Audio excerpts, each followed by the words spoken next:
Seja você um nadador de piscina ou de maratonas aquáticas, ou simplesmente um amante de natação, você está no lugar certo. Eu sou a Beatriz Nantes. Eu sou o Danilo Carvalho. E esse é o Swimcast, o primeiro podcast de natação e maratonas aquáticas do Brasil. Feito com nadadores, treinadores e pessoas que não vivem sem natação.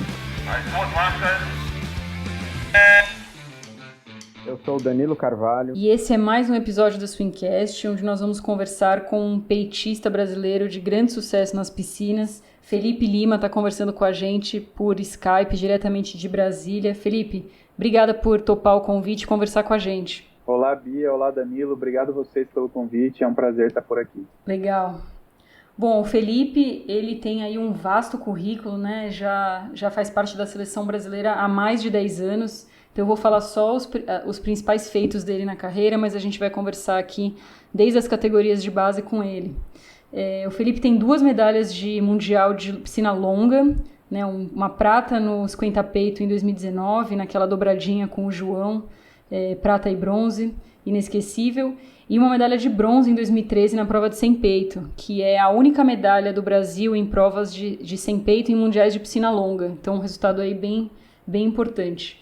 Além disso, ele tem 4 medalhas em mundiais de piscina curta, participação em diversos jogos pan-americanos, medalha de prata no Universiade, campeonato sul-americano e diversos títulos brasileiros. Então, de novo, Felipe, obrigada por conversar com a gente. E queria começar perguntando como que foi o seu início na natação.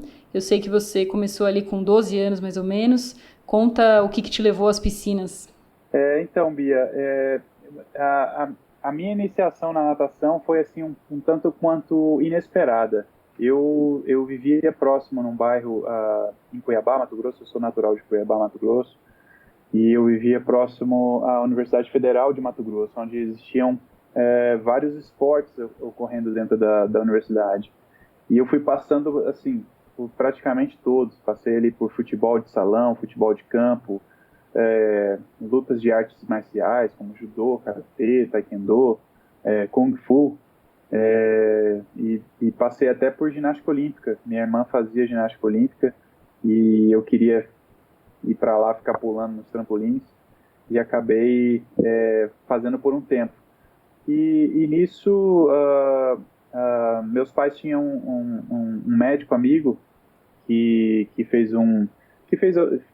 que tomava conta de mim, um pediatra, naquela época, e me indicou a natação, dizendo que eu ia ser uma criança ou um adolescente muito alto, e a natação seria interessante para que eu pudesse desenvolver o meu corpo.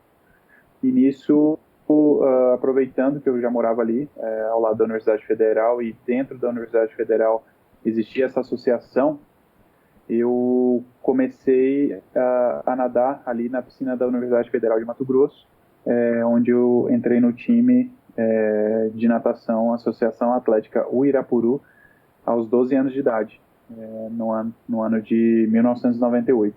Legal. E você já começou a nadar peito logo de cara, ou isso foi algo que veio com o tempo?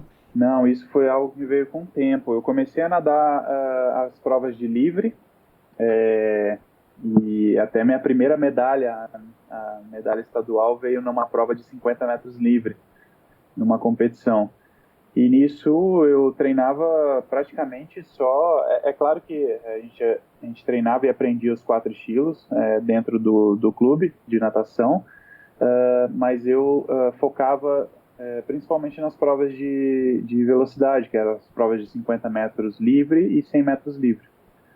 E quando eu treinei para uma grande competição, que foi a primeira grande competição que eu participei, que era o Campeonato Centro-Oeste, que foi até aqui em Brasília, eu vim com o intuito de ser medalhista na prova dos 50 metros livre, e acabei ficando em quinto na prova. Então foi uma grande decepção para mim nessa competição, essa prova dos 50 metros livre, mas eu também estava inscrito na prova dos 100 metros peito, que foi um dia após essa prova dos 50 metros livre. E nessa prova dos 100 metros peito eu acabei ficando em segundo colocado, atrás do recordista do campeonato, que era um cara do estado de Goiás. Era um grande adversário meu na época, E eu fiquei muito feliz com esse resultado e na volta para casa, eu e meu técnico conversamos bastante sobre isso e começamos a treinar mais específico para as provas de peito. E foi aí que eu descobri o meu talento para essa prova e vinha baixando o tempo assim, de competição em competição, vinha baixando os tempos. Então aí que eu comecei a nadar as provas de peito. É bem legal, Felipe. Felipe, queria que você falasse ali quem era o seu treinador na época. A gente gosta bastante de valorizar as pessoas que fizeram parte da trajetória ali, como treinadores, professores. E você falar se você lembra de como eram seus treinos nesse período ali, dos 12 aos 16 anos, mais ou menos. Você tem algumas lembranças do tipo? Sim, Danilo. O meu técnico era o Alexandre Soledade. Um rapaz que me ensinou bastante. Ele tinha um apelido até de toy, né? Brinquedo em inglês. E ele era bem brincalhão, assim, mas na hora certa, na hora de puxar, ele era bem rigoroso com os treinamentos.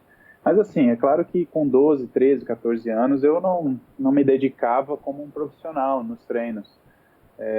Eu ia mais para os treinos porque era uma equipe muito grande. Eu acho que tínhamos numa faixa de 100 atletas, misturando desde as escolinhas de base até o grupo de treinamento lá, que tinha o grupo A, B e C, né? Que era o grupo A, eram os melhores nadadores da equipe, o grupo B, aqueles intermediários, e o grupo C, quem estava apenas começando. Então, ou então quem queria só manter o, a parte física, né? Manter a atividade física, participava do grupo C. E eu logo que entrei no time, entrei no grupo B e logo passei para o grupo A, que é o grupo principal lá do time, que era na época. E os treinos, assim, por mim não era levado tão a sério, assim, porque para mim eu ia lá mais para brincar. Aos sábados tínhamos uma plataforma lá, a plataforma de 7, de 5, 7,5 e 10, né, para pular. E a gente ia para se divertir, assim. Então eu gostava muito disso tudo. As viagens estaduais ali também, era muito bacana de viajar, todo mundo dentro do ônibus, fazendo aquela bagunça, então eu gostava muito disso. Então isso eu acho que me segurou na natação. E eu fui gostando cada vez mais no esporte, e é claro, fui tendo resultados. A minha ascensão na natação foi muito rápida. Eu comecei no final do ano de 98 e com 12 anos e com 15 anos eu fui campeão brasileiro juvenil. Foi a minha primeira grande competição. Então eu cheguei como um desconhecido no Campeonato Brasileiro de Inverno, no meio do ano, e saí de lá como campeão. Todo mundo assim ficou se perguntando quem é esse Mato Grossense aí, esse índio que saiu do meio do Mato Grosso para vir aqui ganhar a prova dos 100 metros peito, mas foi mais ou menos assim a minha ascensão. Bem, bem legal isso, e você consegue validar que esse momento que você curtiu tanto, que te cativava tanto, ele foi fundamental para você, inclusive, dar continuidade e se tornar uma das referências aí na nossa natação? Com certeza, né? Eu acho que a partir do momento que eu ganhei esse campeonato nacional juvenil, que eu vi que realmente a magnitude e a grandeza que a natação abriu para mim, né? Eu falei, nossa, eu cheguei aqui como um mero nadador e saí daqui como um campeão brasileiro de categoria. Eu acho que tudo isso mexeu bastante comigo e a partir desse momento eu acho que eu comecei a pensar mais seriamente em levar a natação como uma profissão ou como um esporte de competição. Então foi a partir desse momento que eu comecei a pensar um pouco mais nessa questão de me cuidar um pouco mais em relação à parte muscular, de estar levando os treinos um pouco mais a sério. É claro que a criança tem que ter, e eu acho que isso é uma coisa muito importante, a criança tem que ter a liberdade de saber escolher. Eu tive essa oportunidade de passar por diversos esportes e eu acho que esses esportes me ajudaram nessa questão motora, me ajudaram a ter um conhecimento corporal que eu tenho hoje para natação muito grande. Então eu acho que eu devo muito esses resultados que eu tenho hoje devido a essa questão de nível motor que eu tive a oportunidade de estar trabalhando. E quem sabe outras crianças que não tiveram a oportunidade, né? Aqui no Brasil é muito difícil toda criança ter a oportunidade de descobrir um esporte que te cative, um esporte que você tem um talento necessário, um talento para desenvolver, devido às crianças não terem tanta oportunidade assim de praticarem o esporte. Graças a Deus eu tive essa oportunidade, passei por alguns esportes que me ensinaram bastante, e a natação veio para coroar tudo isso com grandes resultados, e até hoje levando isso aos 35 anos de idade, me mantendo entre os melhores do mundo nas provas de 50 e 100 metros peito. Legal. Não, muito legal. Você tem alguma lembrança dessa época de assistir natação na TV, de Olimpíada, de algum ídolo que você tinha? Ou isso veio depois também? Isso veio depois. A minha primeira seletiva olímpica que eu participei, eu já estava nadando como, vamos dizer assim, profissional, né, no Esporte Clube Pinheiros. Foi quando eu ingressei em 2003 na categoria júnior, eu acho, se eu não me engano. Em 2004 eu participei do primeiro Troféu Brasil como seletiva olímpica, que foi a seletiva para Atenas. E a partir daí eu acho que eu comecei a enxergar a natação com outros olhos também, porque eu comecei a ver os atletas internacionais, os atletas que faziam parte dessa massa de nadadores internacionais um pouco melhor. E nisso foi quando, em 2006, eu fiz minha primeira seleção brasileira, onde eu fui integrar as Copas do Mundo e logo depois também o Mundial de Piscina Curta em Xangai, onde eu tive essa imensidão aí de conseguir ver os atletas que eu via na televisão, ver ali no banco de controle antes de entrar para a prova. Eu olhava assim para o lado e falava, nossa, tem um James Gibson aqui, um nadador aposentado britânico hoje, nado de peito, tem um Christian Springer, outro australiano, nadador de peito também aqui no balizamento, sabe? Pessoas assim que eu estava acostumado a ver na televisão e ali estavam do meu lado, sentado, esperando a hora da prova para entrar atrás do bloco na baliza. Não, sensacional. Mas ali, voltando um pouquinho atrás, naquele período, depois você foi campeão brasileiro juvenil, né? Você foi treinar com o Jefferson logo depois, um pouco depois. Como que foi esse período? E você falou de 2003, aí pintou uma dúvida aqui. Você competia pelo Pinheiros, treinando lá em Cuiabá mesmo? Era isso, não era? Em 2003 eu integrei a seleção a equipe do Pinheiros. Eu fui morar em São Paulo. 2003, 2004 e 2005 eu morei em São Paulo. E passei pelos treinadores pelo Alberto Clar, primeiramente, treinando no Pinheiros, e depois pelo Arilson Silva. Quando o Alberto Clar saiu do Pinheiros, eu fui treinar com o Ari. E no meu último ano de Pinheiros, que foi o ano de 2006, eu fiz um acordo com eles de tá voltando para casa e treinando em casa, representando eles. E foi aí que eu já conheci o Jefferson, né? O Jefferson era um técnico de uma academia em Cuiabá, da Academia Medley, em Cuiabá, e foi aí que eu procurei o Jefferson para integrar ao trabalho dele, para estar integrando a equipe dele, mas representando ainda o Pinheiros. Daí, em 2007, eu passei a integrar a equipe da Unisanta, de 2007... 8, 9 e 10 integrei a equipe da Unisanta, e a partir do ano de 2011 eu fui para o Minas Tênis Clube, fiquei 8 anos, e desde o ano passado eu voltei para o Pinheiros. Esse é meu segundo ano de novo no Pinheiros. É a minha segunda passagem pelo Esporte Clube Pinheiros. Mas foi lá no ano de 2006 que eu comecei a treinar com o Jefferson, e a nossa primeira grande competição foi os Jogos Pan-Americanos de 2007. Show. Inclusive você mencionou o Christian Sprenger e ele foi o... Né, 9 anos depois você estaria ali com ele no pódio do Mundial de Barcelona, né? Que foi ele que ganhou aquela prova. Então, muito legal essa lembrança. Dessa época que você estava com o Jefferson, então, se não me engano, você nadou o Pan Pacific também em 2006, não foi? Exatamente. Pan Pacific em 2006 eu nadei, e 2007 foi os Jogos Pan-Americanos do Rio. Legal. Conta pra gente então dessa sua transição pro absoluto ali, você já vinha de muito destaque em categoria, chegou à seleção e o peito naquele momento estava começando a crescer bastante, né? A gente antes vinha só do Eduardo Fischer, que inclusive a gente já entrevistou ele também, e aí de repente não, né? Mas veio uma leva de vários peitistas ali. Como que foi pra você esse início na seleção? Exatamente. No ano de 2004, tinha somente o Eduardo Fischer nessa prova, né?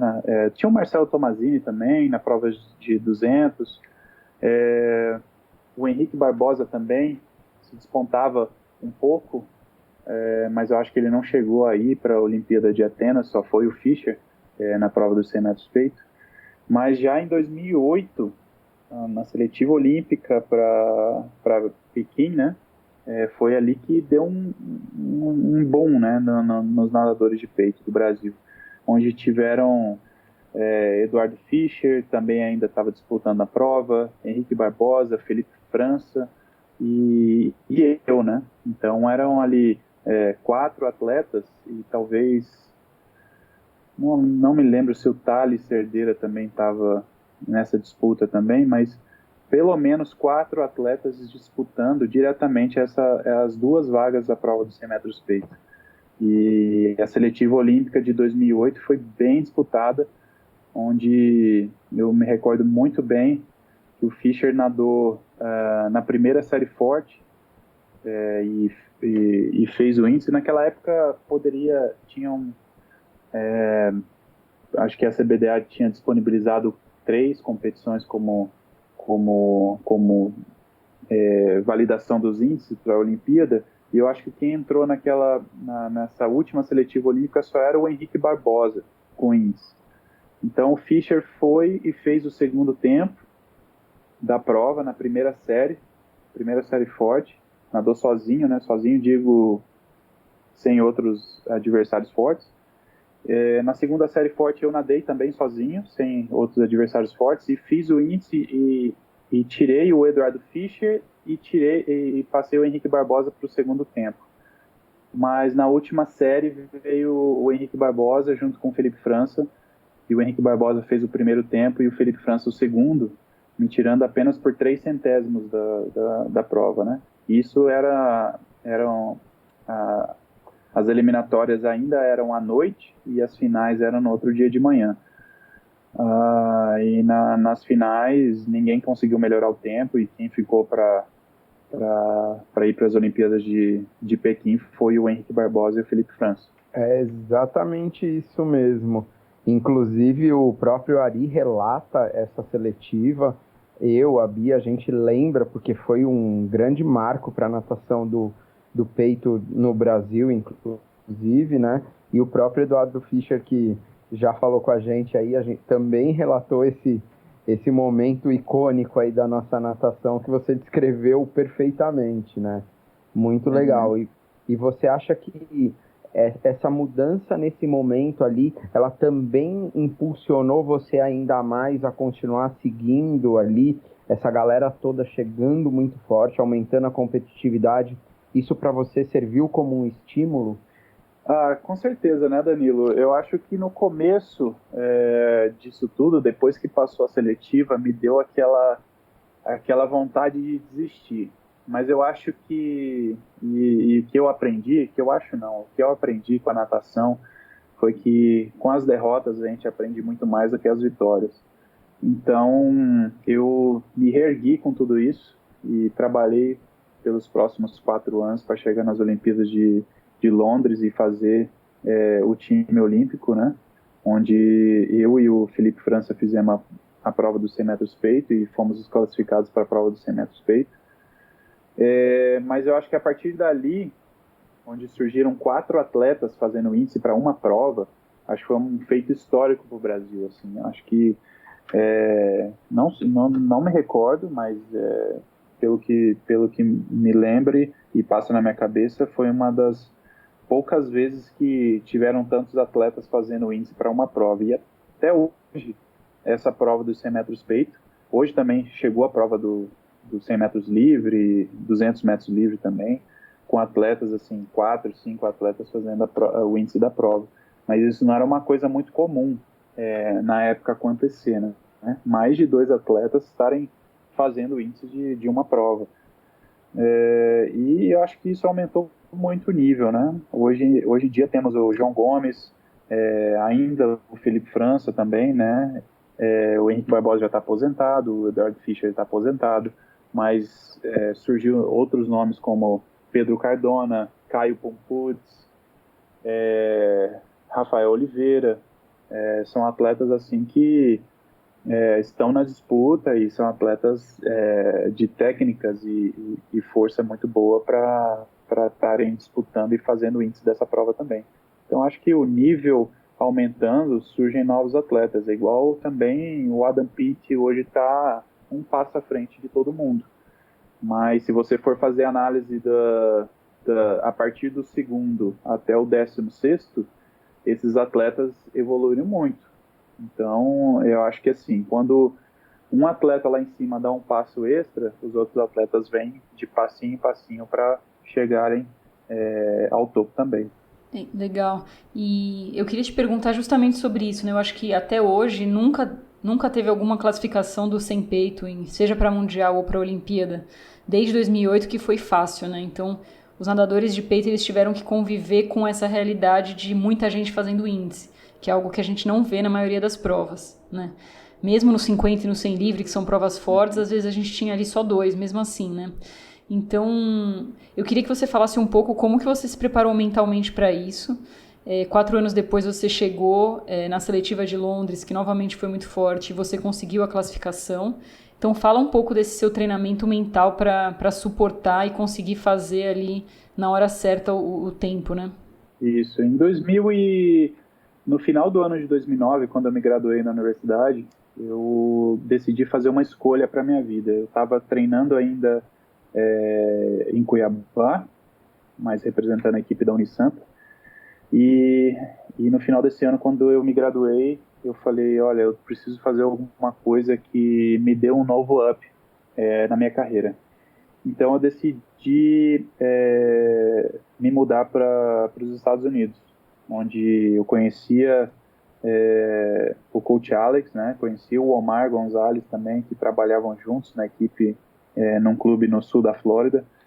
E, sabe, resolvi vender o que eu tinha, que era um carro, lá em Cuiabá, e ir em busca de melhores estruturas e uma melhor competitividade, né? Aqui no Brasil, a gente não tem competição de janeiro até abril, onde é o troféu Maria Lenk, troféu Brasil, a gente não tem competição, praticamente tem uma ou duas competições no máximo, e são competições ainda de nível baixo. E nisso eu fui buscar também conhecimento de outra língua, outra cultura e expandir novos horizontes também com essa busca de estar treinando nos Estados Unidos. Então foi uma escolha muito boa para mim, onde eu aprendi muita coisa. Não desmerecendo os profissionais brasileiros, que eu acho que os profissionais brasileiros, eu acredito que tem um melhor conhecimento ainda que os americanos, mas a gente não tem a estrutura que eles têm. Então a oportunidade e estrutura que eles têm é muito grande, e isso faz com que revelem grandes nadadores. Então em dezembro de 2009 eu fui para os Estados Unidos, onde eu fiquei na equipe do Dave Nadadores. Acho que até o Danilo passou por lá, né, por um tempo, foi fazer um training camp lá, e foi de grande valor para mim. Eu acho que foi uma das maiores mudanças que eu já fiz na minha vida, mas uma coisa que eu não me arrependo em nada, me abriu muitas portas, conheci muita gente nova, foi um divisor de águas para mim, onde eu treinei focado em grandes competições, participando de grandes competições nos Estados Unidos, ao lado de atletas renomados como Kozuki Kitajima, Eric Chantot e Brandon Hansen, americanos fortíssimos no nado de peito, onde me deram essa estrutura e essa confiança de eu estar evoluindo e chegar na seletiva de 2012 fazendo o time, integrando o time da seleção brasileira que foi aos Jogos Olímpicos de Londres. Não, é bem legal, Felipe. Eu fui em 2011, fiquei 2 semanas lá no meio do ano, no verão americano. Lá foi uma passagenzinha para conhecer lá a Dave. Mas me fala aí da importância, você já até falou, né? Mas o que a cultura americana ali, esportiva, que é uma coisa que eu falo repetidamente, que a gente não tem no Brasil, e eu acho que é uma das coisas que mais fazem a diferença, né?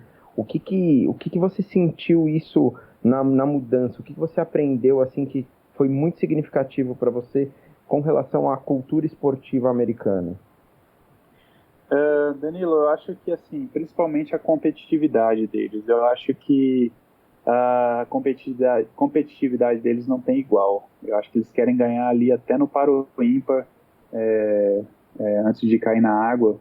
E isso é muito bacana para que o atleta se motive, né? Esteja se desafiando a todo momento. Então, acho que como eles têm, como eu disse já em outros comentários, eles têm a oportunidade de estarem fazendo vários esportes. Existem muitos nadadores. Só ali no sul da Flórida, se eu não me engano, no sul da Flórida, existem mais de 12 mil federados na natação. Isso contando poucas cidades, isso contando o sul da Flórida. No Brasil todo, eu acho que a gente tem 6 mil ou 7 mil federados no Brasil todo. Acho que são 20 mil no Brasil todo, mas é pífio comparado com esse número deles. Pois então eu estou meio desatualizado. Então no sul da Flórida hoje devem ter muito mais, né? Isso na época que eu nadava lá no sul da Flórida. Então tem competição todo final de semana, com 800 a 1.000 atletas por competição. Então, assim, todo dia ali no treino, um querendo desafiar o outro, um querendo bater na frente, sabe? A competitividade, assim, é muito grande. Eu acho que isso torna o treino mais desafiador, e para você chegar na competição com mais confiança e fazer o que você tem que fazer bem feito. Então, acho que uma coisa que eu ganhei bastante foi essa questão da competitividade. E sem falar dos Grand Prix, né, que existem durante o ano todo lá nos Estados Unidos, onde além dos atletas americanos e além dos atletas internacionais que treinam nos Estados Unidos, ainda vem atletas internacionais para participar de fora dessas grandes competições, que é os Grand Prix. Então, essas competições é praticamente uma prévia de um campeonato mundial, vamos dizer assim, que a gente está participando ali dentro. Então, é muito bacana isso dentro dos Estados Unidos, e isso que me fortaleceu e me fez criar uma outra cabeça do que é treinamento e do que é competição. Inclusive, conta pra gente uma história desses Grand Prix, de quando você nadou contra o Kitajima. A gente fez um podcast com o coach Alex, né, que foi seu treinador ali um tempo na Dave, e ele contou essa história como um momento marcante aí. Essa história do Kozuki Kitajima foi bem bacana, assim. O Kozuki Kitajima já era bicampeão olímpico, né, em 2 provas, e ainda estava treinando lá em Los Angeles, né, com o Dave Salo. E a gente participava de algumas competições juntos, preparatórias, essas competições de Grand Prix. E E o coach Alex, um dia eu nadei ao lado dele e perdi de batida de mão para ele, né? Eu estava muito bem na prova e perdi de batida de mão. E isso eu acho que foi talvez na eliminatória, alguma coisa assim. E o coach Alex veio conversar comigo aquele pós-prova e falou que eu estava muito bem e que as coisas estavam, os treinamentos estavam indo muito bem e que eu não deveria perder a oportunidade de ganhar de um bicampeão olímpico. Porque, assim, não importa se o cara tá mal, se o cara tá pesado, se o cara tá não tá raspado, se o cara, não importa como ele tá para aquela competição. O que importa é eu não perder a oportunidade de bater na frente de um bicampeão olímpico. E foi a partir dali, desse momento, que eu comecei a criar essa ideia de não perder mais a oportunidade de sabe, ter um recordista mundial do meu lado, que tenha um recordista americano, campeão americano, medalhista de ouro olímpico, em qualquer competição, não tá perdendo essa oportunidade de estar batendo na frente desses grandes atletas. Que só assim, eu acho que você vai criando confiança, você vai criando esse instinto de vencedor dentro da gente, né? Eu fico competindo com tudo. Até aqui em casa com a minha esposa, a gente fica competindo em algumas coisas, ela fica, nossa, você é competitivo demais comigo, mas eu acho que é isso que o esporte traz pra gente, né? Esse instinto competitivo. Legal. E aí a parte que o coach contou pra gente foi que um tempo depois, num novo Grand Prix, você nadou de novo contra ele e aí bateu na frente, né? E aí o coach conta que você voltou e falou, pô, você não vai falar nada, ganhei do Kitajima. E aí o coach Alex respondeu, mas você não vai perder mais. Então, achei muito legal essa história. E aí queria que você contasse então, né, 2011 você volta você vai ali para o PAN na seleção, fica com a prata, e aí em 2012 você consegue a vaga olímpica, né, depois de 4 anos antes não ter conseguido. Dessa vez o João fica de fora também com o índice, né? E aí como que foi realizar esse sonho de ir para a Olimpíada? Então, 2011, eu já participo do meu segundo Jogos Pan-Americanos, né, que foi em Guadalajara, no México. E eu acho que foi uma competição assim de grande valor para mim, porque eu vinha assim me recuperando assim ainda desses outros baques, né? Desde 2008 que eu não tinha pego uma grande seleção. 2009 também eu fiquei de fora do Campeonato Mundial de piscina longa, né? Que foi o Mundial de longa em Roma. E 2011 assim foi uma competição muito bacana, onde eu já estava representando a equipe do Dave, né, no sul da Flórida. A gente foi fazer um training camp em Guadalajara por 3 semanas com a equipe. Foi um training camp muito bacana dentro de uma universidade lá em Guadalajara. E a gente estava se preparando totalmente para os Jogos Pan-Americanos. Infelizmente não veio o ouro, né? Foi o Felipe França que ganhou a prova. A gente fez dobradinha, mas foi uma prova muito muito bacana, uma competição muito bacana onde eu tive que me superar para tá chegando essa prata. E tirando também que a competição foi em altitude, né? Guadalajara acho que é 1.800 metros acima do nível do mar. Então é bem difícil competir em altitude. Eu sinto bastante, né? Tem atletas que não sentem tanto. E em 2012 eu entrei na competição assim, com aquele pensamento que dessa vez eu não iria falhar. Eu iria lá para não perder a oportunidade, vamos dizer assim. Chegar lá, fazer o índice, me manter entre os dois, que a Olimpíada seria um outro passo. Então eu acho que eu procuro pensar um passo de cada vez. Pensar primeiro na seletiva olímpica e depois começar a pensar na Olimpíada em si. Não, legal. E ali quando você passou pela seletiva olímpica e aí você realmente carimbou seu passaporte para os Jogos de Londres, né? Como que foi a sua experiência. Eu não vou nem perguntar por enquanto ainda da preparação, porque a gente gosta muito de saber da trajetória, né? Mas qual foi o que você sentiu a hora que você chegou em Londres, nos Jogos Olímpicos, na Vila, né? Como que foi essa vivência ali? Isso é muito bacana, Danilo. Essa vivência de chegar. A gente chegou primeiro, a gente foi para um centro de treinamento onde o Brasil fez uma base. Tinha pista de atletismo, tinha piscina, tinha quadras, tinha até uma cozinheira famosa, Roberta alguma coisa, eu não me recordo agora o nome exato dela, mas tinha uma cozinheira lá pra gente, era um tratamento de rei, assim, que o Kobe fez pra gente ali em Londres. Então, é tudo muito novo, assim, né, uma competição, tudo bem que eu já tinha participado de 2 Jogos Pan-Americanos, que também tem essa experiência de ficar em vila, ter essa experiência de comer em refeitório e tudo mais, mas a Olimpíada é a Olimpíada, né? A Olimpíada é a majestade das competições. Então, chegando nisso, é muito bacana, sabe? E tá na Olimpíada também é uma experiência totalmente diferente. E eu lembro que, assim, o pessoal me deu muita força, o coach Alex chegou a me dar um pôster.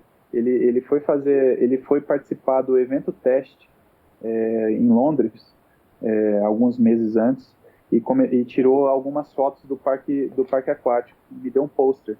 Eu não sei nem se ele sabe disso, mas eu coloquei isso numa moldura e coloquei isso no meu quarto. Na verdade, ele me pediu, ele falou: isso aqui eu quero que você cole na sua parede e fique olhando isso todo dia, para que você não tenha nenhuma surpresa no dia que você chegar no Parque Olímpico. E eu coloquei aquele pôster, sabe, era um pôster de 1 metro por meio metro, assim, na parede do meu quarto, para olhar aquela piscina. Ele tirou foto do call room, tirou foto dos corredores, da piscina de aquecimento, da piscina de competição, da área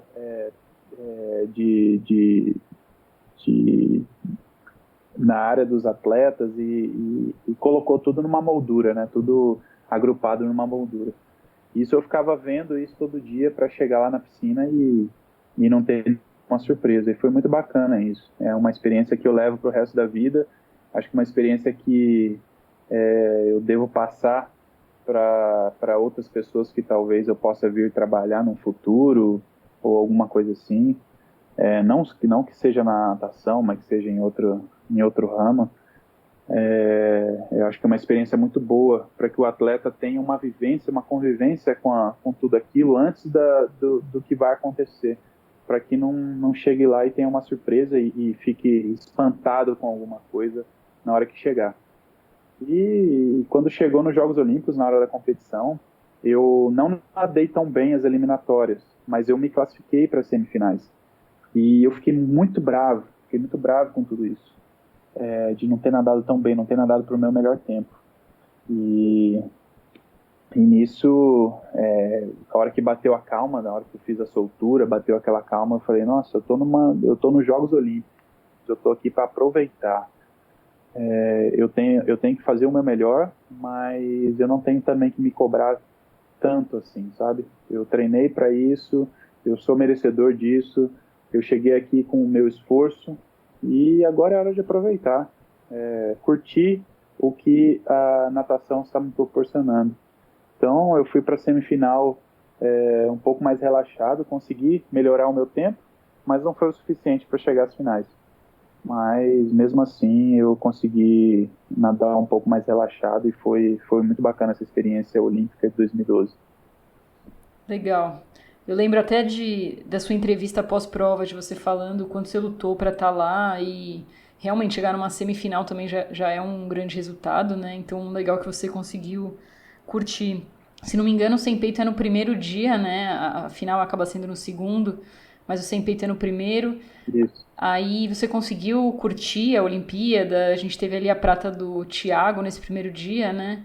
Tivemos o resultado do Cezão também no pódio, mas chegou a ver algum outro esporte? Acompanhou tudo? Como é que foi a parte fora da piscina? Eu fiquei, depois que você nada que eu nadei no primeiro dia a prova dos 100 metros peito, eu fiquei para nadar o revezamento, 4 por 100 medley nas eliminatórias, porque o meu tempo foi muito parecido com o do França, com o do Felipe França, né? Ele ganhou de mim por alguns centésimos, e nisso o revezamento 4 por 100 medley é no último dia de competição. Então fiquei todo esse período treinando ainda para poder nadar as eliminatórias do revezamento. E nisso eu não tive a oportunidade de estar vendo outros esportes, porque eu estava ali focado para poder nadar. Mas mesmo assim, não consegui nadar, eles decidiram, foi uma decisão da comissão técnica de colocar a equipe principal nas eliminatórias, porque eles viram que a competição estava um pouco mais forte do que eles estavam prevendo, e o revezamento até não conseguiu, nem com a equipe principal conseguiu a classificação para a final. Mas acabou que me prendeu todo esse tempo lá, né, me mantendo ativo, né, me mantendo indo para as competições, treinando e tudo mais, e não deu para aproveitar tanto essa questão de estar vendo os outros esportes, mas eu acompanhei a medalha de prata do Thiago, a medalha de bronze do Cielo, o quarto lugar também do Bruno, né? O Bruno foi o quarto lugar lá, nos 50 metros livre. E outras provas também, como a ressurreição do Michael Phelps, né? Depois dos 400 medley, que ele ficou fora do pódio e depois voltou forte para as outras provas. Não consegue... Aquela vitória inesperada do Chad Leclerc nos 200 por borboleta em cima do Michael Phelps, praticamente na última abraçada.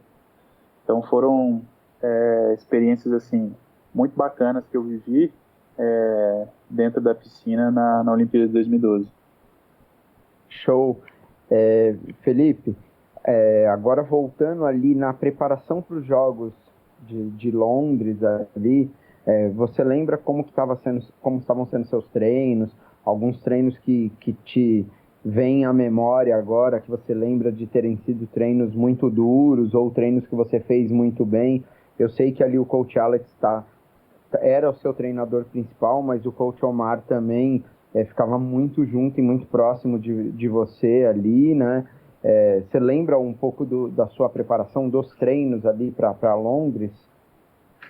Sim, desde quando eu cheguei nos Estados Unidos, em dezembro de 2009, o Coach Alex e o Coach Omar decidiram me treinar bastante para a prova de 200 metros peito, porque eu era um velocista nato. Eu tinha uma velocidade assim absurda. Desde juvenil 2 eu já passava para, quem entende de natação sabe, passava para 29 segundos a prova dos 100 metros peito. Isso é muito rápido, sabe, para um atleta ainda novo.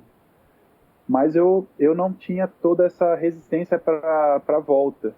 Mesmo tentando segurar essa passagem e tentando voltar um pouco mais forte, eu não conseguia. E nisso, eles optaram para eu estar treinando um pouco mais de endurance, treinando um pouco mais para a prova dos 200 metros peito para me ajudar nessa segunda parcial da prova, que é o segundo 50 metros.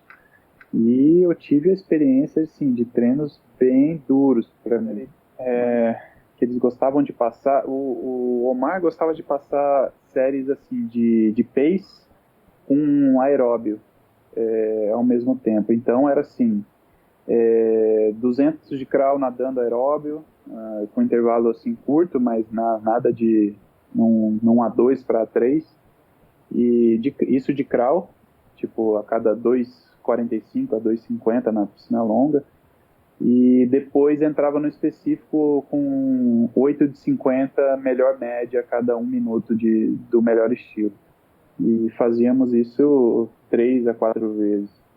Então esse era o tipo de série assim que a gente treinava bastante para essa questão de segurar a volta, né? Então fazer aquela média na casa dos 32. Hoje eu faço isso um pouco melhor, né? Hoje em dia seguro na casa dos 30, 31, mas naquela época segurava na casa dos 32, 33, essas parciais aí para segurar bem e marcar bem essa volta da prova, né, dos 100 metros peito. Não, legal.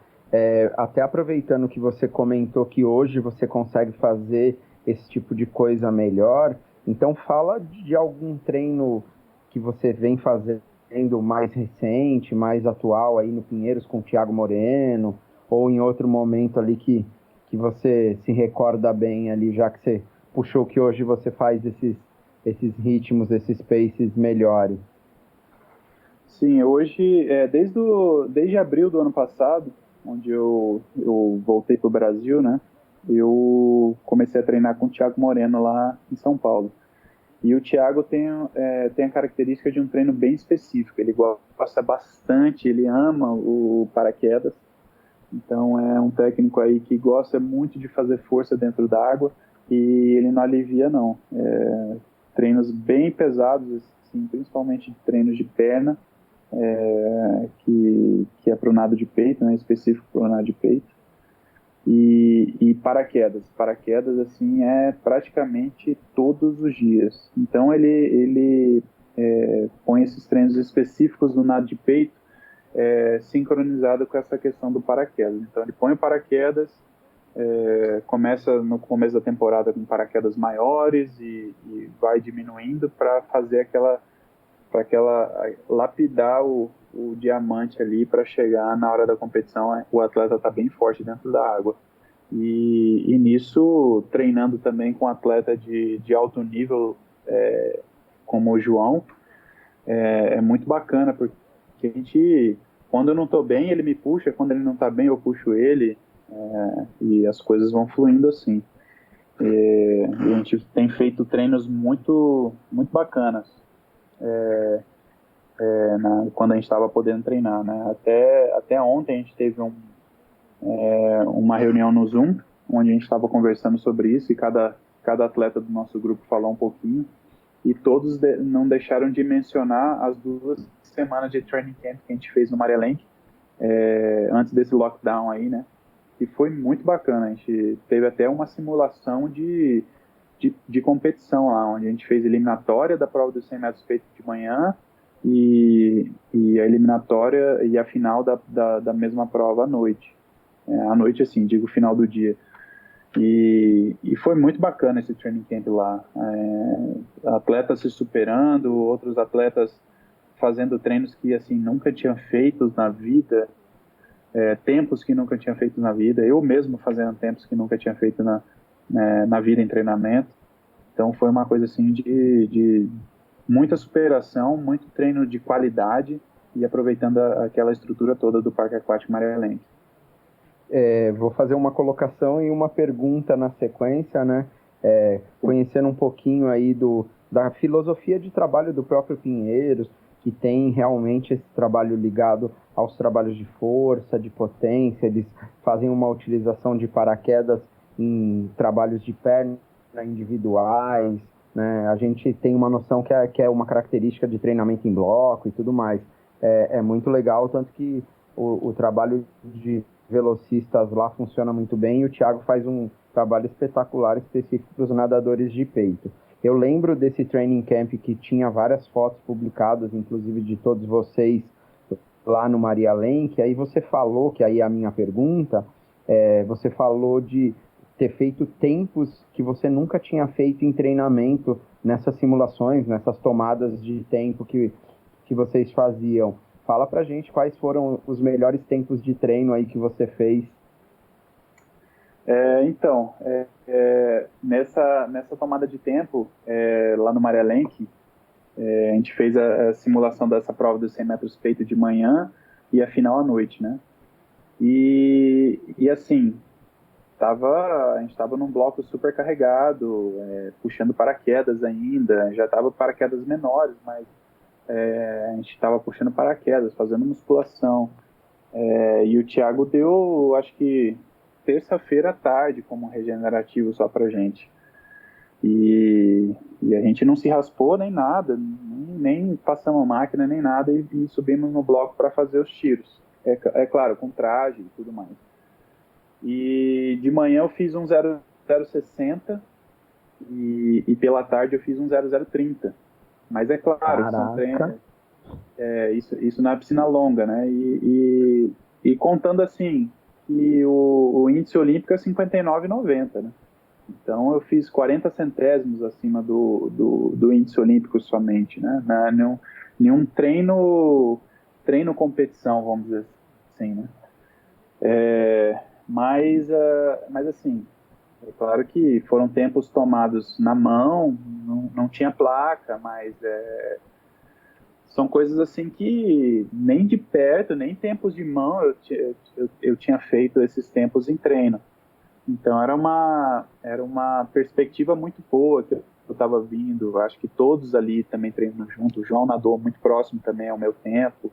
Eu ganhei as 2 séries, mas o João nadou muito próximo também.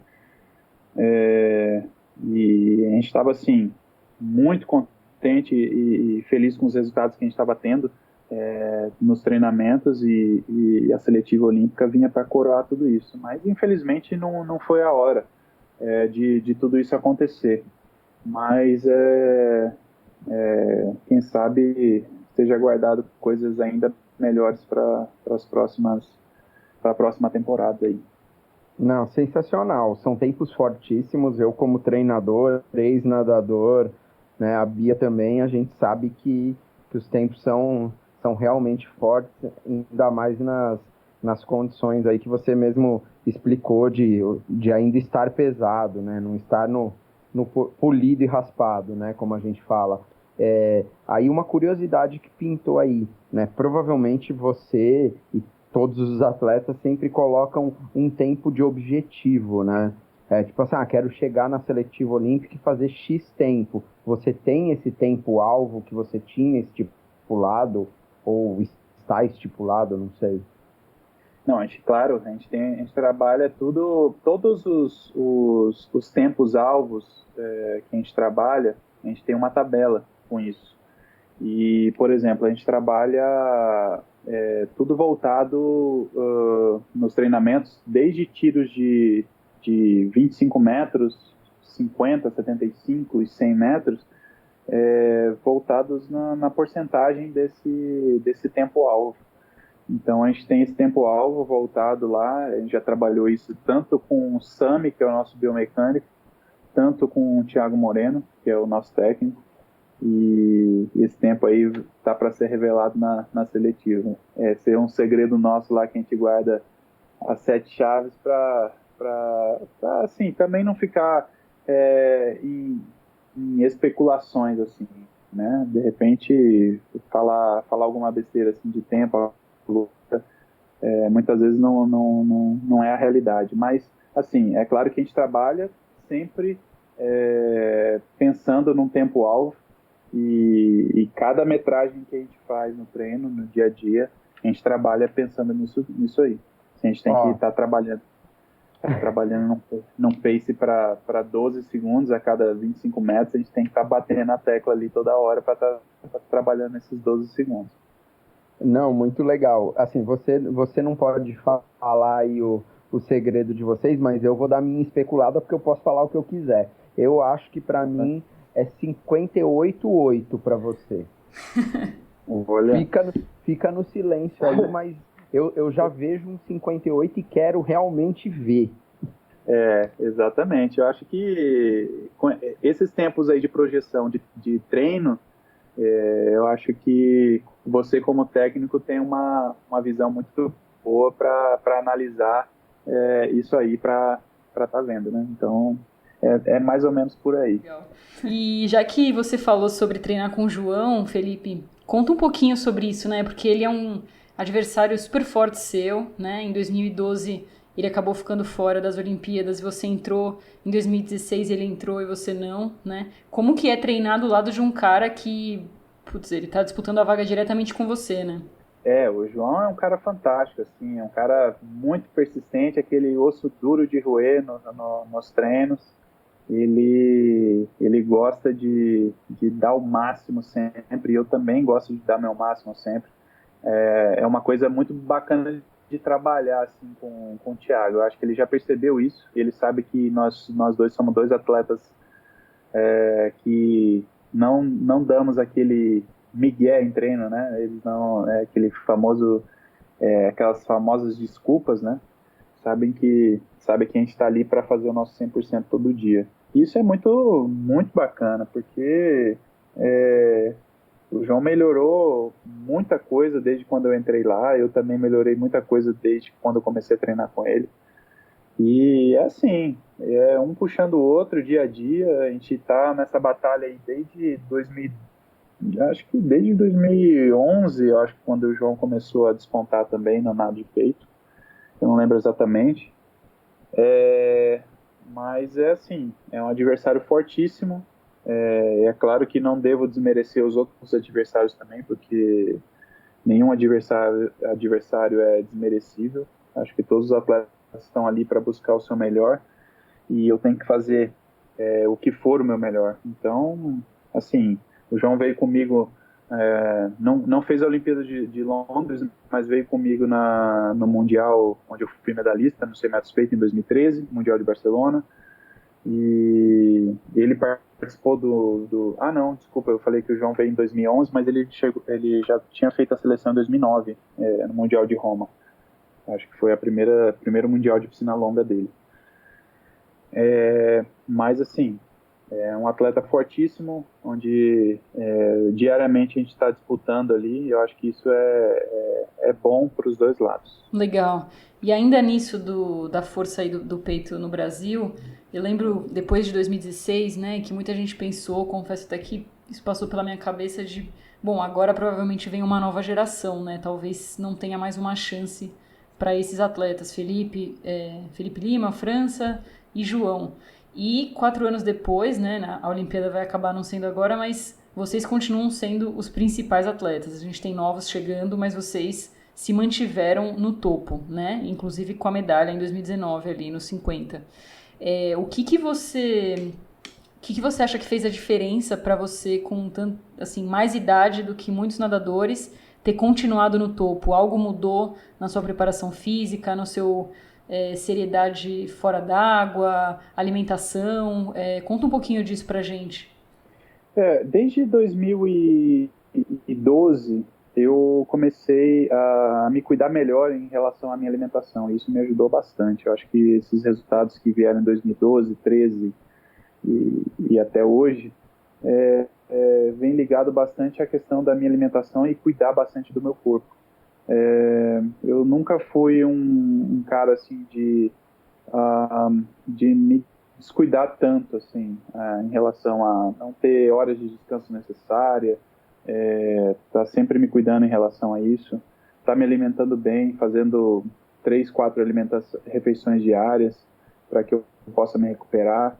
E isso me ajudou bastante. E a questão das pessoas com que eu lidei também, né? Eu acho que os técnicos, preparadores físicos e a comissão técnica que eu passei durante todos esses anos até hoje me ajudaram bastante, sabe? Eu sou um atleta muito experiente hoje, um atleta que assim, eu não vou te dizer que eu sei os meus limites, porque até hoje eu venho quebrando várias barreiras aí, até barreiras de idade. Mas eu sou um atleta assim, que me conheço bastante, sei muito bem de cada detalhe do meu corpo, sei me cuidar bastante, sei a hora de parar com alguma coisa ou começar com outra ou alguma coisa assim. Eu tenho aquele feeling muito apurado hoje. E eu acho que isso me ajudou bastante a ter essa longevidade no esporte, ter essa questão dessa qualidade e me manter entre os melhores nadadores de peito do mundo. Felipe, aproveitando isso daí, até uma coisa que com certeza te auxilia em ter toda essa longevidade, né? A gente sabe que você é um baita profissional, um atleta muito profissional e sério no que faz, né? Empenhado e dedicado, e a gente sabe que no nível que você se encontra já há muito tempo, né? Você nunca trabalha sozinho e nem só com o treinador. Você mesmo já citou o Sami, que é um grande camarada meu, né? Quem é a sua equipe multidisciplinar aí? Quais são as coisas, além de treinar, que você faz que te dão todo esse suporte e essa condição de se manter entre os melhores? Bacana, Danilo. Então, a minha equipe multidisciplinar hoje é o Sam Elias, né, com a parte da biomecânica lá no clube, onde a gente tem trabalhado, antes de começar toda essa pandemia, a gente estava trabalhando pelo menos uma vez por semana. E tinha algumas semanas no começo do ano que a gente estava trabalhando 2 vezes. Então, assim, análise biomecânica de nado, análise de outros atletas também, vídeo de outros atletas, analisando aonde a gente estava perdendo mais em relação aos outros atletas, principalmente os atletas acima da gente, né? E a parte de preparação física é feita pelo Igor, que é um grande profissional do Esporte Clube Pinheiros, que é o preparador físico responsável pela parte da natação. E os trabalhos dentro da água feito pelo Thiago Moreno, que é um técnico especialista no nado de peito e borboleta pela equipe principal do Pinheiros. Então, são esses, e a parte disso também eu tenho a minha nutricionista, que é aqui de Brasília, a Daiane Souza, que cuida da minha parte da alimentação, né? E o doutor Gustavo Maglioca, que também incrementou esse ano a parte da medicina esportiva, com exames para saber se está ocorrendo tudo bem. Então eles estão interligados, a minha nutricionista e o Dr. Maglioca. Legal. Você faz um trabalho com psicóloga, algum tipo de trabalho mental aí também? Hoje em dia não, mas eu já fiz alguns trabalhos mentais, mas hoje em dia eu não faço trabalho nenhum mental, só talvez uma parte mais de relaxamento. Temos, eu esqueci de mencionar ele, tem o Tonico, ele é um sócio funcionário do clube lá, e ajuda a gente nessa parte de um pouco de meditação, com um incremento de yoga e alongamento, para que a gente possa relaxar. A gente estava fazendo isso 2 vezes por semana também. Quando a gente não tinha dobra, a gente estava fazendo essa parte de relaxamento, meditação e alongamento com ele. Então, Felipe, queria que você contasse um pouco da sua medalha de Barcelona, né? A gente já citou aqui, mas queria ouvir nas suas palavras como é que foi ali. Foi um grande resultado, né? Numa prova olímpica, em piscina longa, então um resultado realmente bem expressivo ali. Conta como é que foi. Bia, essa competição foi bem marcante para minha carreira, porque eu estava nos Estados Unidos, né, treinando, e assim, batendo naquela tecla de baixar do 1 minuto da prova dos 100 metros peito. Então, eu acho que ali é o divisor de águas, né? O atleta baixar do 1 minuto da prova dos 100 metros peito. Eu acho que, como diz aquele ditado, é separar o homem dos meninos, né? Baixar ali do minuto da prova dos 100 metros peito. E eu, junto com o coach Alex e o coach Omar, a gente estava trabalhando bastante nisso, fazendo excelentes tempos em competições preparatórias. A gente já estava classificado para o Mundial, e ali na Flórida a gente estava participando de algumas competições, assim, uma em sequência da outra, para a gente criar esse ritmo de competição e criar essa confiança para eu chegar no Campeonato Mundial e fazer abaixo de 1 minuto. E eu vim fazendo competições extremamente boas, assim, competições que me deram essa confiança de chegar lá na competição e tá fazendo esse tempo. Mas quando eu cheguei no Mundial, eu nadei as eliminatórias e nadei para 1:00:06, se eu não me engano, nas eliminatórias. E eu falei, poxa, treinei tanto para baixar desse 1 minuto, eu tô tão preparado para baixar desse 1 minuto, e não veio agora. Mas eu me classifiquei, consequentemente com esse 1:00:00, eu classifiquei para as semifinais. e conversei e quem estava lá como meu técnico era o Omar, e o coach Alex estava como comentarista na Sport TV. Então ele estava ali ao lado da piscina. E nisso eu fui para as semifinais no mesmo dia à noite e nadei ao lado do Kitajima na prova. E eu lembrei daquela história que o coach Alex falou de não perder a oportunidade. E foi ali também outra competição que eu cheguei e bati na frente do Kitajima. E, consequentemente, nadei para 59, 80, 84, alguma coisa assim. E foi a primeira vez que eu nadei abaixo do 1 minuto na prova e me classifiquei com quarto ou quinto tempo para a final.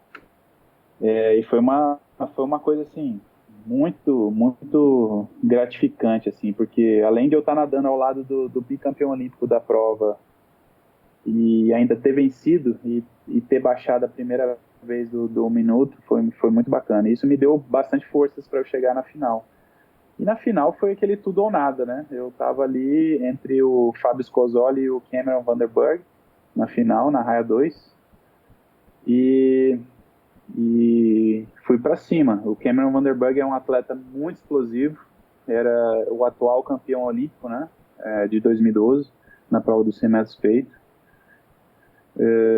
E o Christian Springer estava numa época muito boa, vinha de resultados ótimos, né? Ele foi, se eu não me engano, ele foi o vice-campeão olímpico, não foi, em 2012? O Springer foi vice, sim, em 2012, exatamente. Foi vice em 2012. Então, daí o Christian Springer em 2013 estava numa excelente fase, assim. E nisso eu sabia que o Cameron Vanderburg ia passar muito forte. Até então ele não existia o Adam Peaty, né, na prova, e o Vanderburg passou para 26,80 nos 50 metros. E eu fui na onda dele, fui no pé dele ali e virei 27,2 na prova. É uma passagem muito forte já, 27,2. Imagina 26,80. Hoje em dia eu tenho o Adam Peaty passando para 26,6 na prova e é um absurdo de rápido. 26,6 foi o tempo que eu fiz para ser medalhista de prata, e ele está passando a prova dos 100 metros de peito para isso. E nisso o meu técnico botou a mão na cabeça e falou: meu Deus, o que esse menino está fazendo? Passando para 27,2, agora vai ter que aguentar a volta. E eu dei aquela morrida boa na volta, mas foi o suficiente para que eu me mantiver ali ao lado perto do Cameron, nadando para 59,6, baixando um pouquinho mais ainda do meu tempo que eu fiz nas semifinais, e sendo medalhista de bronze nessa prova, primeira medalha do Brasil na prova dos 100 metros peito num campeonato mundial de piscina longa. Eu acho que esse feito eu seguro até hoje, né? Desde 2013, nenhum outro atleta do nado de peito na prova dos 100 metros de peito conseguiu ser medalhista. Então foi muito gratificante sair da prova ali. O coach Alex estava ali na borda, comentando a prova. Eu lembro que acho que era o Milton Leite, estava com ele lá também, falando que estava até emocionado ali na borda da piscina. E foi uma alegria imensa, assim, tá no pódio com Christian Springer e Cameron Vanderburg, o campeão e o vice da Olimpíada de Londres, e eu sendo medalhista de bronze nessa prova. Foi muito bacana. Muito legal ali, né? E agora eu vou ver se você concorda com o que a gente já sabe ali. Coach Alex fala que você passou muito forte nessa final, porque você errou a sua saída e aí você saiu com uma sede ao pote ali. Eu quero saber se você concorda que você errou a saída, isso fez você até sair um pouquinho da sua frequência de braçada planejada e tudo mais. Eu caí um pouco torto do bloco, né, na água, e eu dei uma apavorada, porque o Cameron Vanderburg tem uma saída excelente, né? Ele é uma das melhores saídas de peito do nado de peito até hoje. Até hoje não, porque ele já se aposentou, mas até ele se aposentar, ele era um das melhores saídas do nado de peito, com questão de Filipina e tudo isso. E ele saiu muito na minha frente. Então, com esse meu erro aí, com essa queda um pouco torta na água, eu fui um pouco pro fundo e perdi um pouco de tempo. E a hora que eu levantei, depois da Filipina, eu vi que o Cameron já estava assim, um corpo na minha frente. E isso me assustou bastante, né? Daí eu fui em busca de buscá-lo na prova. E eu acho que isso que me ajudou a ter passado forte, assim. Eu acho que, não sei se eu não tivesse passado tão forte assim, se eu teria ganho a medalha. Porque o quarto colocado foi bem próximo. Eu fiz 64, eu acho que o quarto colocado fez 69, 59, 69 na prova. Então, foram poucos centésimos de diferença da prova que me deram a medalha de bronze. Então, eu acho que talvez essa saída um pouco torta, um pouco funda, e atrás mais do que normal do Cameron, me ajudou a estar me reerguendo na prova e buscando essa medalha. O coach fala ali, ó, pra gente, ele contou que ele fala assim, se o Felipe tivesse feito a saída certa e passado para o tempo certo com a saída certa, que ia refletir naturalmente num parcial bom, só que com um pouco mais de facilidade, e você sofreria um pouco menos ali, principalmente nos últimos 5 metros, que é a descrição que ele nos deu, inclusive, né? Ele fala que acredita que você poderia talvez até ter quebrado a barreira do 59 ali, porque você estava muito bem naquela competição, naquela época. Eu estava muito bem naquela competição. Como eu disse, eu tive uma preparação assim excelente, bem parecida com essa preparação que eu estava tendo agora para a seletiva olímpica. Assim, toda a competição batendo na barreira do 100, 100 médio, 100 alto, sem polir, sem raspar, pesado ainda de musculação. Então eu estava assim muito bem preparado para essa competição. E eu acho que essa preparação de 2020 agora estava indo para o mesmo caminho, mas assim, é claro, com muito mais experiência agora, né? Acho que com uma saída, eu tô com uma saída muito mais sólida, tô com uma cabeça muito melhor do que eu estava em 2013. Eu acho que com certeza esse resultado eu atingiria agora. Não quero dizer com certeza, mas quero dizer que com uma grande perspectiva de que isso poderia acarretar num bom resultado. Legal. Queria falar de uma outra prova de mundial aqui. Claro que de novo, né, esse resultado do 100 peito ele é histórico mesmo, né, uma prova olímpica em piscina longa, então isso é muito importante. Mas queria falar dos 50 peitos de 2019. Então, antes de vocês irem para a Coreia ali para o mundial, você nadou um 26,33 em Mônaco, que foi um tempo muito forte, né? Recorde das Américas, atrás realmente no mundo só do Adam Peary. E aí vocês chegaram ali na Coreia e você ganhou aquela medalha de prata, né? Então conta um pouquinho desse 50 peito, tanto de Mônaco como do Mundial e dessa medalha de prata, que também foi muito interessante, né? Em Mônaco foi sensacional, assim, o GP, o Mare Nostrum, o circuito Mare Nostrum é uma competição que a gente participa já tem vários anos, né? Eu comecei a participar dessa competição desde 2007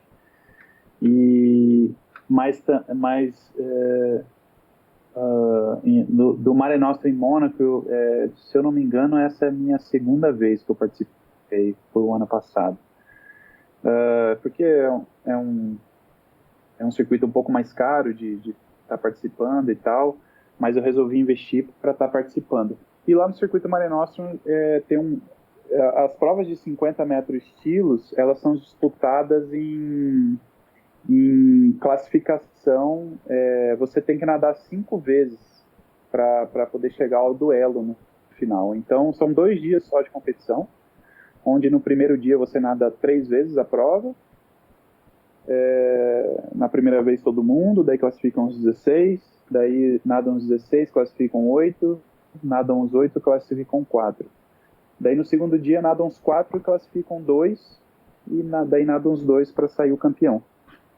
E foi muito bacana. Eu acho que essa sequência de competição, de provas, assim, eu acho que deixa o atleta muito ligado em saber fazer as coisas da melhor maneira que possível, assim. Então, eu dei esse 26:33 ao lado do bielorrusso Ilya Shimanovic, que é um atleta assim, extremamente rápido, um atleta que tem uma saída muito boa. E foi assim, no quinto tiro, sabe, do segundo dia de competição, encaixou tudo certinho ali, e eu nadei numa frequência muito, muito boa, porque muitos pensam que a prova de 50 metros só é por frequência, mas é extremamente técnica. Você tem que saber exatamente como aplicar a força, porque senão você fica só patinando. Então, foi uma prova onde encaixou todos os detalhes, desde saída filipina, primeira abraçada, onde eu já saí eu não consegui sair na frente do Ilya, porque ele tem uma saída extremamente boa, como o Cameron Vanderburg. Mas na segunda abraçada eu já tinha emparelhado, e na terceira passei e fui embora. E dei esse tempasso lá de 26:33, que foi recorde sul-americano, o melhor tempo das Américas. E isso me deu uma perspectiva de competição muito boa, principalmente para a prova de 100. E no Mundial de Gwangju, na Coreia do Sul, eu não sei se todos sabem, mas eu tive uma lesão no adutor da perna esquerda no último sábado de treinamento em São Paulo. E eu tive uma contratura muscular muito forte, onde eu não estava conseguindo fazer pernada de peito nos outros dias. E eu fui tratando isso, a gente foi para o Japão, onde a gente foi fazer a nossa aclimatação em Sagamihara, tratando bastante disso. E eu cheguei no primeiro dia de competição e era a prova dos 100 metros peito. E eu não tive um resultado muito bom, porque eu não estava com a confiança de dar a pernada de peito do jeito que eu poderia dar. E isso me travou bastante. Eu estava com medo que acontecesse o pior. Não tive tempo de fazer a ressonância antes de viajar, e acabou que eu acabei as eliminatórias dos 100 metros peito, fui para dentro de uma ambulância num hospital na Coreia do Sul fazer uma ressonância para saber o que estava acontecendo ali. E depois dessa ressonância a gente viu que era somente uma contratura muscular de grau alto, né? E também eu tinha alguma coisa no glúteo também, saiu na ressonância. E meu técnico pensou em me tirar da prova dos 50 metros peito, que viria um dia depois. Um dia depois que acabasse a prova dos 100 metros peito. Então, o 100 peito era no primeiro dia, eliminatória e semifinal. No segundo dia era a final. E no terceiro dia, as eliminatórias dos 50 metros peito. E ele me pensou em tirar da competição, mas eu disse para ele que na prova dos 50 metros peito dava para usar um pouco menos da perna, colocando mais força no braço. E foi aí que eu consegui convencer ele em ficar na competição, e fui passei das eliminatórias para a semi, da semi para a final, e na final fizemos aquela dobradinha histórica ali, eu e o João, que foi muito bacana, mas foi um momento de superação total de eu estar participando dessa prova no Mundial. Não, muito legal, Felipe. Queria que você falasse qual é a sua frequência de braçada ideal para 50 e para 100, se você tem isso, se você sabe os números de braçada que você dá tanto em uma prova quanto em outra, né? Eu gosto de enfatizar bastante isso, porque a gente tem sempre uma garotada mais nova que nos escuta, né? Eu tenho meus atletas também, eu sempre cobro eles da importância de toda a parte técnica, né, de se ligar a isso. Eu queria saber o que você pode contar para a gente. Não, com certeza, Danilo. Eu acho que todo atleta profissional tem que saber o número de braçadas exato que dá a cada metragem. Eu aprendi isso tem muitos anos com um atleta que se chamava Ed Mose, dos Estados Unidos, um nadador de peito que foi recordista de 200 metros peito na piscina curta. Ele contou numa entrevista dele que ele conta todas as braçadas que ele dá a cada 25 jardas, ou 25 metros, ou 50 metros, de todos os estilos. E foi uma coisa que eu vinha com frequência fazendo. Isso que eu faço até em competição, hoje em dia, porque automatizou tanto na minha cabeça que isso fica fácil. Para muita gente, eu falo assim, você conta o número de braçadas? É igual aquele nadador de borboleta, por exemplo, Nicolas Santos, que eu converso mais com ele sobre essa questão de técnica. Ele fala assim, eu tenho que dar 6 ondulações para sair nos 15 metros. Se eu der 6,5 ou 7, eu vou queimar os 15 metros. Então, é esse feeling que o atleta tem que ter, sabe? Então, eu comecei a contar o número de braçadas sempre quando eu estou num treino, piscina de 25 metros, que seja piscina de 50 metros, e para as provas também, na hora do ritmo, na hora da prova, eu sei exatamente o número de braçadas que eu tenho que dar para não estar patinando e não saindo do lugar. Então eu tenho para as provas de 100, são de 18 braçadas para passagem e 23 braçadas para a volta, e a prova de 50 metros daí depende muito da saída, né? Mas é em torno de 24 a 25 braçadas. Não, legal. Eu falo que o nadador de peito, acho que tem isso até mais do que os outros nadadores, o peito e o borboleta, né, que são os nados simultâneos. Eu nadava peito, eu falo que eu entro hoje, eu nem nado mais, eu entro numa piscina para nadar, eu vou fazer qualquer coisa, eu conto braçada e eu falo quantas braçadas eu vou dar para fazer o tempo X, mesmo que seja um tempo porcaria, eu ainda sei fazer isso até hoje com 40 anos de idade, há quase 20 sem ser mais atleta competitivo, né? Então é uma coisa que é fundamental aí essa molecada já entender isso desde cedo, se eles quiserem se tornar grandes nadadores. Eu acho que eu conto em todos os estilos para isso ficar automatizado, sabe? Já ficou automatizado, então eu sei exatamente isso que você falou.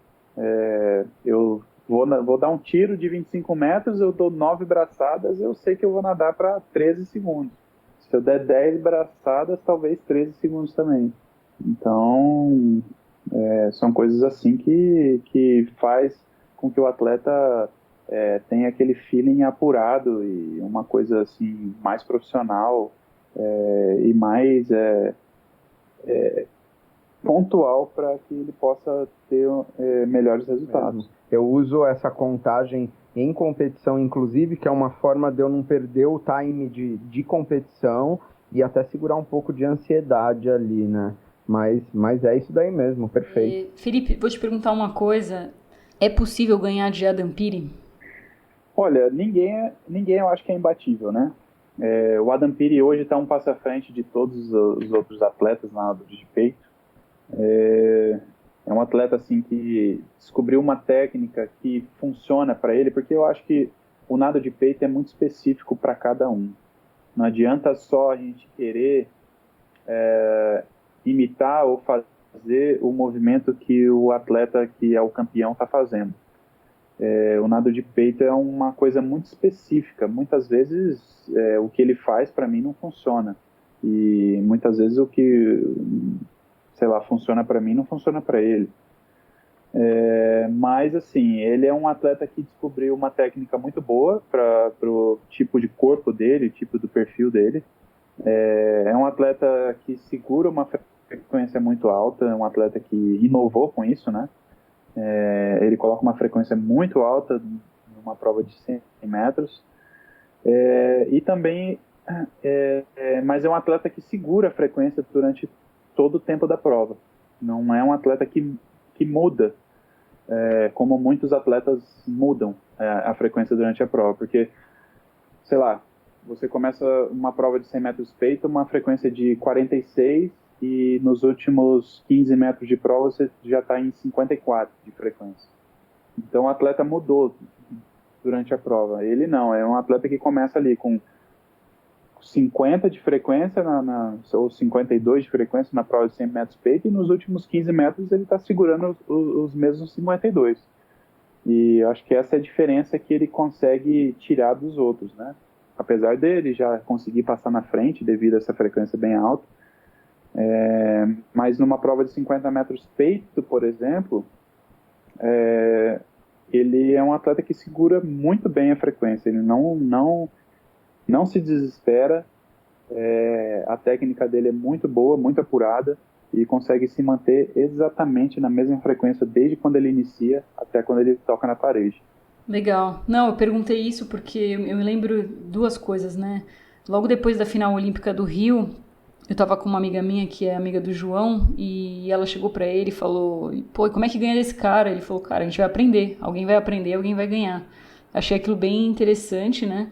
E aí, lembrando de algumas pessoas que a gente entrevistou, entre elas o Ítalo Manzini, que, pô, muita gente achava ali que não tinha como aquele 50 livre alguém se classificar, né, além do Cielo e do Fratos, e ele foi lá e conseguiu a vaga, né? Então, é isso, as pessoas estão aí para serem batidas, e é muito importante acreditar, né? Acho que é o primeiro passo. Então, legal sua resposta. Agora o Danilo vai perguntar uma coisa aí. Quem você acha que no Brasil hoje, no nado de peito, da geração mais nova, se tem alguém que você acha que vai vir aí para dar continuidade, né, nessa leva que você faz parte de grandes nadadores de peito? Se você acha que tem algum nadador que você já enxerga aí como um grande talento ou promessa, tá? E até quando você pretende levar a sua carreira em alto nível? Então, respondendo a primeira pergunta, tem alguns nadadores que podem vir ser os sucessores aí dessa prova, como o Caio Pubutz, ele é lá de São Paulo também, nada pelo Pinheiros. É um atleta assim que nada muito bem a prova dos 200 peito e 200 medley, mas provou na seletiva passada que é um nadador excelente de 100 metros também, nadando para 59,7 ou 59,8. Tem o Pedro Cardona também, que é outro atleta que treina com a gente, um atleta que já nadou algumas vezes na casa dos 59, mas é um atleta um pouco frágil ainda, ele tem que se fortalecer um pouco mais, porque ele quebra muito na questão de lesões, mas assim, é um atleta que é muito talentoso. E a questão assim, de até quando eu vou seguir na minha carreira como atleta profissional de natação, eu não sei te dizer, nem eu sei te dizer. Uma coisa que eu planejo é estar passando por essa seletiva olímpica e Olimpíada agora, e estar participando das ligas da Liga Internacional, tanto da Liga Internacional, né, da ISL, quanto da FINA Series, por mais 2 ou 3 anos. Então, enquanto eu estiver competitivo e tá entre os melhores do mundo, não tenho por que eu parar a minha carreira por agora. Tem atletas aí como o Nicolas Santos, que está com 40 anos e batendo recorde mundial. Então, eu quero levar a minha carreira até quando eu me sentir competitivo, e ter a oportunidade de estar competindo e mostrando o meu trabalho. Não, perfeito, é isso aí. Legal. A gente está se encaminhando aqui para encerrar. Antes eu queria te fazer uma última pergunta. Você tirou a cidadania americana, né? Saíram até algumas notícias. Será que o Felipe Lima vai nadar pelos Estados Unidos, vai nadar pelo Brasil? Queria que você contasse um pouco disso pra gente. Devido a essa minha ida para os Estados Unidos, né, devo isso muito ao coach Alex, que me deu essa oportunidade de eu ter ido para lá, e ele também me indicou para eu estar tirando o green card, né, quando eu estava lá, por lá. Uma coisa assim, que eu nem imaginava que eu poderia passar, mas tirei o Green Card e depois disso, depois de 5 anos de Green Card, eu posso aplicar para minha cidadania, eu tenho o direito de aplicar para a cidadania, e tirei em fevereiro de 2019, foi quando saiu a minha cidadania americana.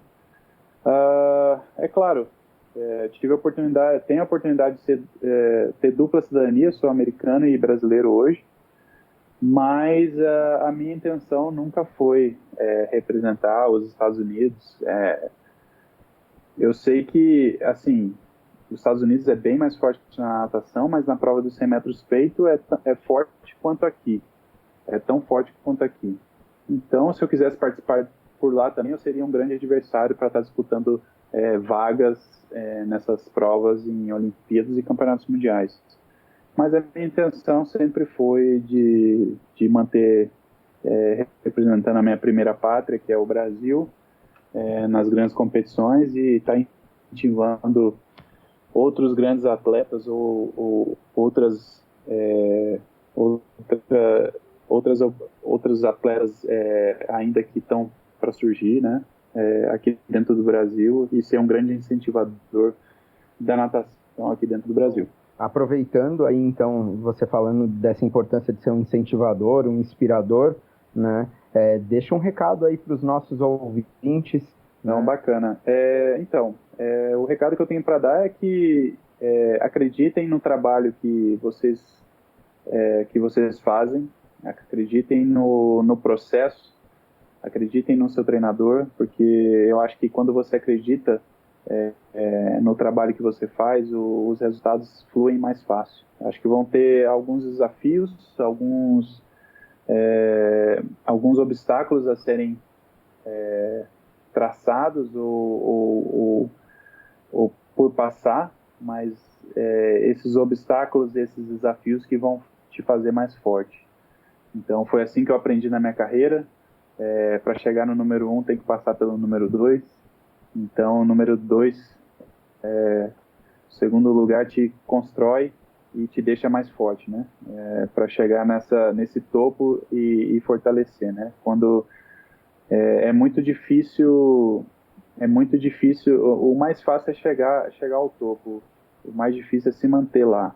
Então essa base que você fizer para chegar lá, que vai ser uma base sólida para que te construa e seja uma boa pessoa, um bom atleta, um bom pai, uma boa mãe, e consequentemente seguir para toda a sua vida e sua carreira. Perfeito.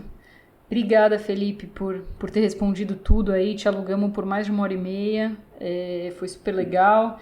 E é isso, sucesso nas águas aí. E a gente tá sempre na torcida por você. Tamo na torcida. E assim, né? Você ainda tem uma grande jornada. Aí, mais para o futuro, aí, quando você construir mais uma parte da sua história, mais um capítulo, nós iremos marcar outra conversa aí para complementar essa. Com toda certeza. Obrigado, Danilo. Obrigado, Bia. Foi uma conversa muito bacana. E é assim, Danilo, tem muita lenha para queimar ainda. Enquanto tiver lenha para queimar, eu tô fazendo o que eu gosto, eu tô fazendo o que eu quero.